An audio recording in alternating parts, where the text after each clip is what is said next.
Hello and welcome into the Sporting Pod. Along with Tony Allegretti and Emerson Burris and Mauricio Ruiz, I'm Cole Pepper. Coming up on the pod, how the women bounced back, setting up a big stretch run against Florida teams. Sizing up the USL Championship playoffs, we're getting down to the wire, and a chance for us all to celebrate in our Premier League contest. We are fed by the Bearded Pig, locally owned and operated, with original location in San Marco. Make sure you swing by the Bearded Pig for great barbecue and great times.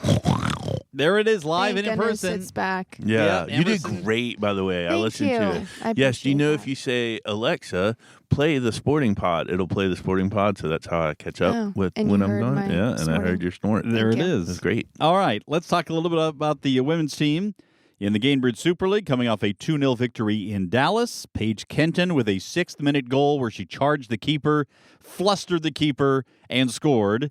And then Ashlyn Puerta in the 23rd minute from about Fort Worth. She blasted one through the hands of the keeper. A later Dallas red card in the 71st minute had them playing a player down for the rest of the way, and Sporting Jacks cruising to a 2-0 victory to move to third in the league, 2 points from the top, off this weekend as they prepare for Fort Lauderdale United a week from Saturday.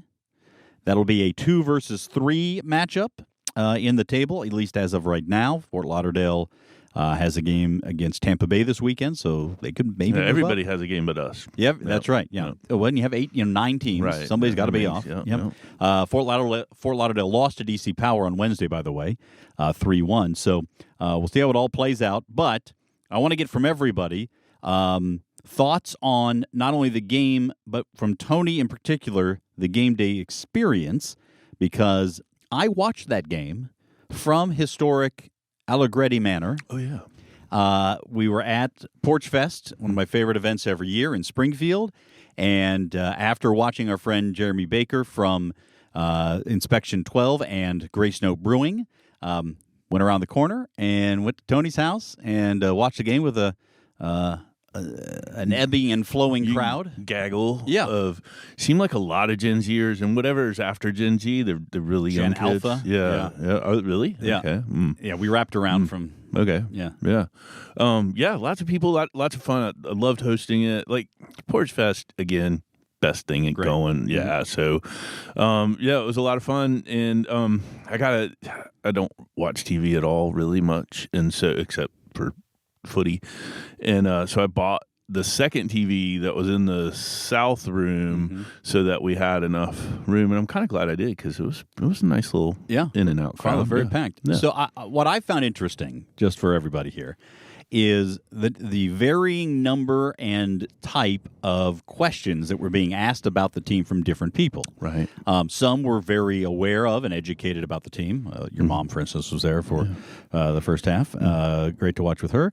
But others who were sports fans but maybe didn't know as much about the league or the team, and I enjoyed sharing some of that information with them. Others, I think, just were like, hey, we're watching a soccer game. Yeah. Yeah. Well, and it's your hometown. So let's go. Right. Yeah. That was excellent. And I thought that was good. And we were set up, did some foundation talking, in the little whatever tent village, which is good. We've been doing that for a couple of years. We sponsored a porch, doing the right thing, and I could not find that porch, but I know it exists. I know who the artist was. Okay. But yeah.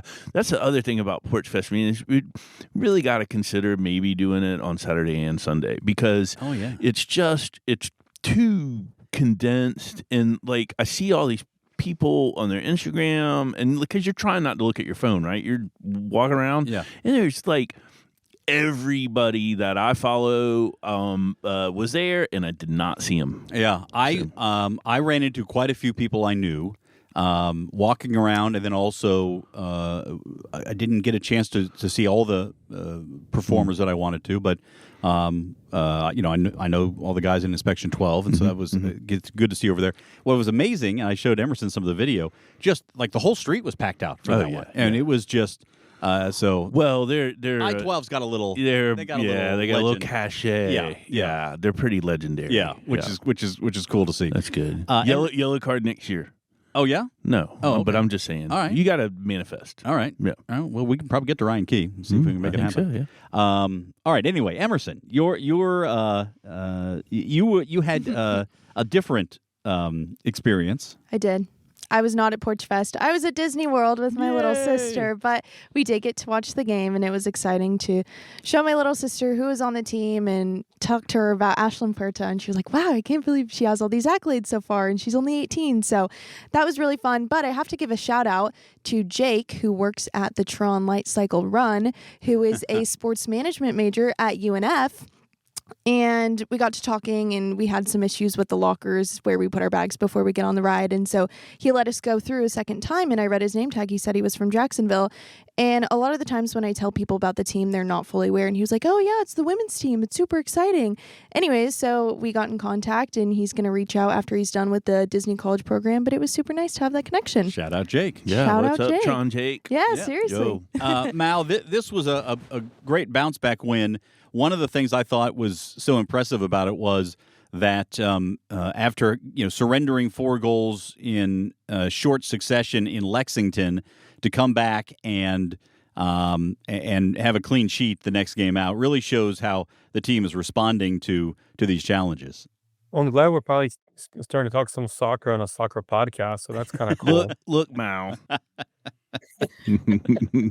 Hey, you could have been This at is Porch Fest. this is a public interest podcast. Yeah, it's such a big FOMO going on over here that I miss Porch Fest and all the fun stuff, and Jake from State Farm. That We miss you more than you miss us because come on, buddy. It's nice for you to stay from all the way over there, and I'll be back. I'll be there soon. Next month, Hopefully, we're hoping. be in studio, see everybody. Oh my God, that'd be awesome. But as it relates to the soccer at hand, yes, Cole. I mean, getting a shutout on the road, right? It's the second shutout of the team, a team that desperately needs shutouts. Like I remember we talked about in preseason how we could not find it back in the net in the preseason games. Finding it back in the net's not an issue for this team. We're the second highest scoring team in the league, only short to Lexington, but we're also the team that leaks the most amount of goals in the league. So that's a little bit concerning. So every time you get a shutout, especially on the road, on the bounce from a previous defeat against Lexington, as you talked about, Cole, that's probably the biggest takeaway outside of the 3 points, which obviously are crucial for the standings. Getting that shutout on the road, this team continues to show how tough they are, even though they're really young and make some mistakes. They're mentally a really, really tough team. Next time they'll have a chance to show that toughness a week from Saturday. We're recording this on Thursday at the Gemstone Media Studios. Fort Lauderdale United, as I mentioned, come to town for the first matchup between the two sides. By the way, might be a great time for you to pick up a family pack to come to that game. You can choose up to 8 tickets, and you get a hot dog or burger, chips, and a drink. You can choose any game on the schedule, including the November 22nd matchup against Fort Lauderdale United. Just go to sportingjacks.com or call 904-863-KICK to get your family pack for Sporting Jacks. I'm glad we called the Tampa Bay and Fort Lauderdale derbies, right? We named that the Frozen Iguana tournament, right? Has the that been trophy? I don't think that's been finalized. I think the Frozen Iguana falling out of the palm tree tournament. You think that's what it should be? I thought that's what it was. I don't know. We haven't. I don't think it's been finalized. Okay, yet. That was one of the candidate. Either way, I hope we win this. You know, it's stakes are high right now for sure. And the final 4 matches of the fall season are all against Florida rivals, Tampa or Fort Lauderdale. What a way to roll out the year. Yeah, exactly. All right, we'll get into that a little bit more in the near future. Let's talk now about the USL Championship playoffs. The men, the Sporting Jacks men will enter the USL Championship next season, starting in March. We're hoping to get the schedule out in the next couple of weeks. Any minute. Any minute you're going with? Yeah. Okay. Well, no, I mean, it always gets reimagined. It depends on when you're listening to this. Right. It could be any minute. Oh, true. It could already be out if you're listening to this very delayed. Could be mid-season. Who knows? Yeah. But we look forward to that. There are 3 more games in the USL Championship remaining. This weekend's 2 conference championship games between FC Tulsa and New Mexico United in the West, and Pittsburgh Riverhounds and Rhode Island FC in the East. And then the finals next weekend, and that's it. And after the finals, one of the reasons why it's such a big deal for the finals to get done. Obviously, you're crowning a champion. But then, Mauricio, it is time to start signing up players, and that's the big next first for the men's team. Well, and just kind of a little behind, the scenes, you can start talking to players 6 months within the conclusion of their contract. Mm-hmm. So there's already a big long list of players that have an expiring contract that are either currently still playing in this top 4 teams or their season have already ended and they're looking for a home, whether their current team have offered them a contract or not. So the timing of Liam Fox being named our head coach is crucial because now team building becomes really the priority, in this point. I mean, within 2.5 months or so, you start preseason and you need a full roster plus to kind of get that going. And a lot of the players will come from the league. Some players will come internationally. Some will come from the college game. But it's important that you start building a roster with players that are currently in the league, that understand the league. So it's crucial that you can kind of get to the end of the season so you can start making those announcements as well. Mal, do you feel like having a gaffer like Liam with Scottish Premiership management experience helps recruit those players that are deciding where to go next? I think depending where you are in your career as a player, I think if you're a young player that has aspirations to potentially play in Europe, yeah, absolutely. You want to play for a coach that's going to give you the visibility and the opportunity to elevate your game, to play at the highest possible level. So there's no doubt of that. If you are in your mid to late 20s and you've kind of determined, or the game has determined for you that this is the level that you're going to play at, then you want to maximize that as much as possible. So I don't know that playing for a coach with international badges really has as much as what will that coach bring to me on a daily basis, so then I can extend this thing for as long as possible. So I think that's what a lot of players are going to look for. What style does Liam bring? What are his values? How do they fit into that equation? Are they going to be, number one on the roster sheet, or are they going to be depth players? I think those are some of the questions that those veteran players will ask.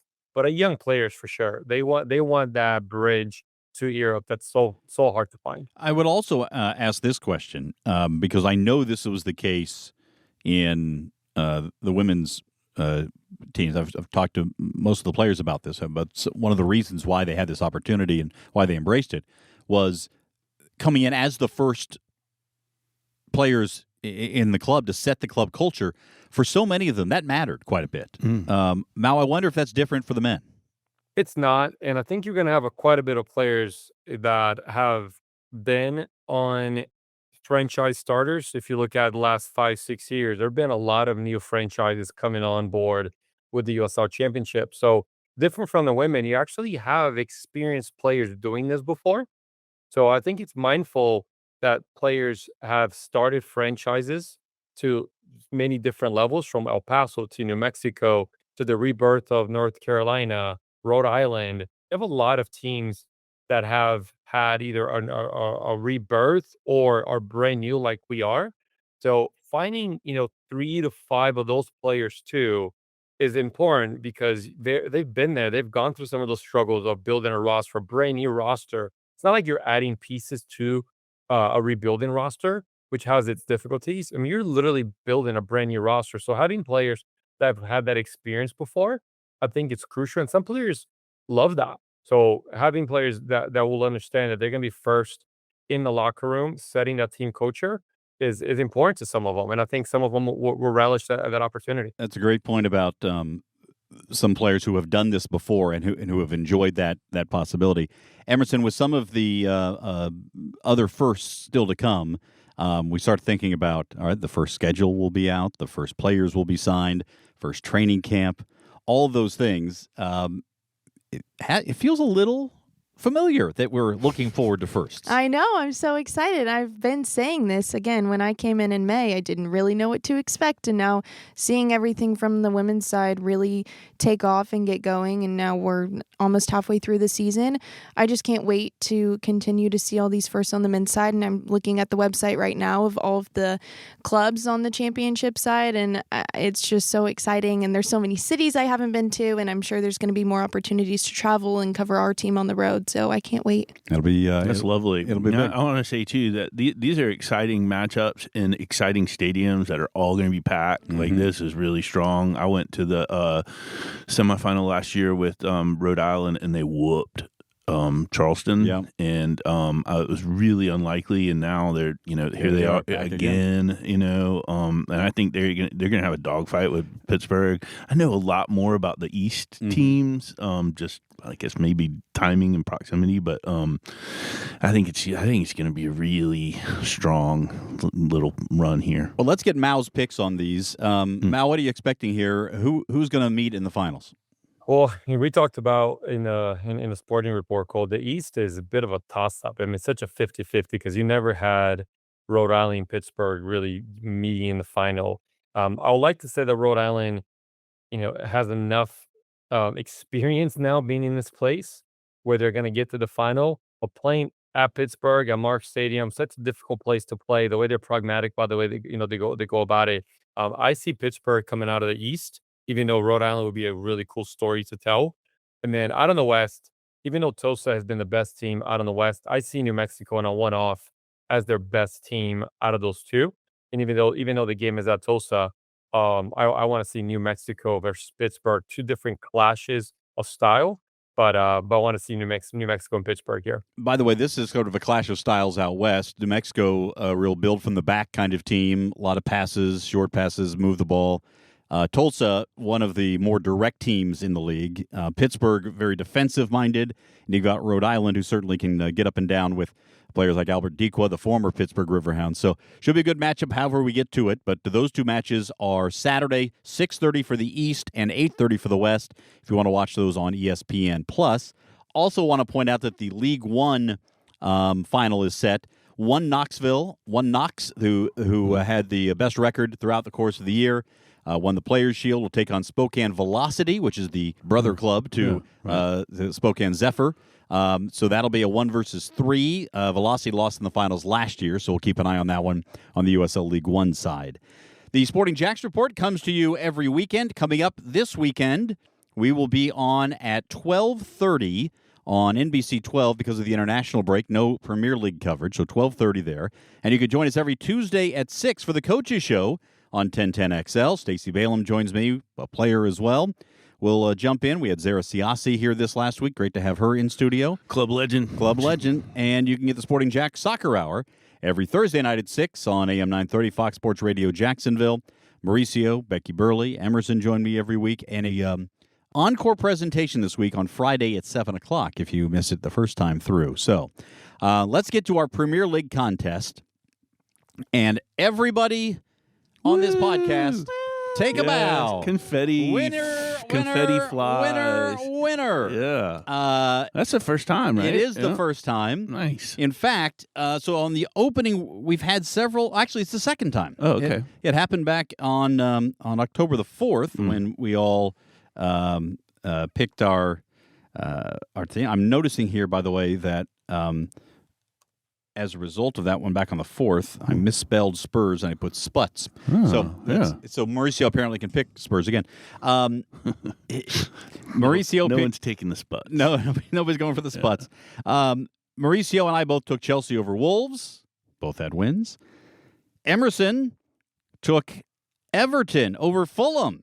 Well done. Toffees delivered. Yes. And then Tony took West Ham over Burnley, making Stacey Balaam happy. Yep. And we all won, and now we get to the international break. So let me just reset the standings here. Mauricio and I have 6 wins, 2 losses, and 2 draws, 20 points. Tony with 6 wins, 3 losses, and a draw, 19 points. And Emerson, 4 wins, 3 losses, 2 draws, 14 points. It's anybody's game. It's still I see anybody's the glimmer of light at the end of the tunnel. I had 3 losses in a row, so I'm that finally. Hurts. Yeah, I listened to the last pod, and I think you are making a really good choice by not overthinking. Thank you. It is so competitive, and like any given Saturday or Sunday, like it's you can't hurt your brain on this at all. Yeah. All right, so that's where we are. I also wanted to mention if you just can't get enough Emerson. you can. That's what people are saying. That's yeah. what they're saying. Yeah. I hear it on the street constantly. Yes. You can check out the most recent front office to field feature, where she and Kat, our social media coordinator, are featured. Kat played soccer, and did she play in college? Mm-hmm. She played in college. She did. Showed off some of her skills. Yep. Emerson, who played soccer at a younger age than college, showed off some of her skills. And I was, by the way, Kat did very impressively dribbling, juggling rather. Yep. Kind of matching up not with so much. Maddie Kemp and Julia Lesser right there, kind of competing with her. Good edits on your juggle, though. Yeah. you couldn't tell. I've never been good at it. My shoes were a little chunky that day, so Kat's handstand was pretty impressive. That was good impressive. too. Yeah. So if you want to check out to learn a little bit more, Not really part of the game, the handstand, unless I don't know, like Jorge Campos or something. Right, I was going to say like scorpion kick might you might wind up in that. I don't know, but something to check out as we continue to pump out content for Sporting Jacks. Yes. This is the time in the podcast where Tony breaks format. It's weird though to like tee it up and then we do it at the same time every time. So I'm going to have to start interrupting more, I think. So I've got 3 basic things. One, we're mid clinics out at KIPP, Northside, at KIPP Bold City High School. Please go if you want your kids to get some soccer for free. We have high level training. It's on it's a great facility. It's a great program. The kids are fun. It's any level of experience. That's on Tuesday nights now, or Tuesday early, 4:30 to 5:45. SportingJacks.com/foundation. Ribbon cutting for our new mini pitch is December 4th. Want you to just be aware because that's going to be a great asset for us to do more in the community and bring soccer to kids that don't have access to it. And then You said December 4th. December 4th. And then I also just want to shout out, we have a Special Olympics program at Sporting Jacks Soccer Academy, formerly Florida Elite, who did this for years and has done it for years. And I've been able to go out.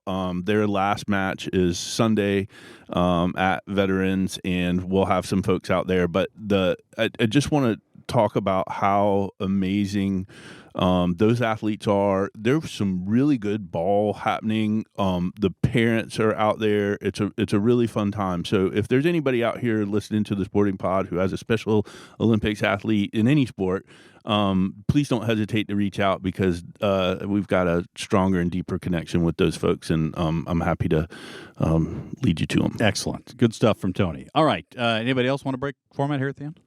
Nope. No? Got Mal, nothing. you good? We are good. I'm excited to see you guys soon. You're looking forward to it. All right. Hey, we'll maybe have Mal in studio. Mal, and only if he brings Maddox. Right. Yes. Sure. Yes. We can make that happen. Unless. All right. For Tony Allegretti, for Emerson Burris, for Mauricio Ruiz, I'm Cole Pepper. Thanks so much for listening to The Sporting Pod.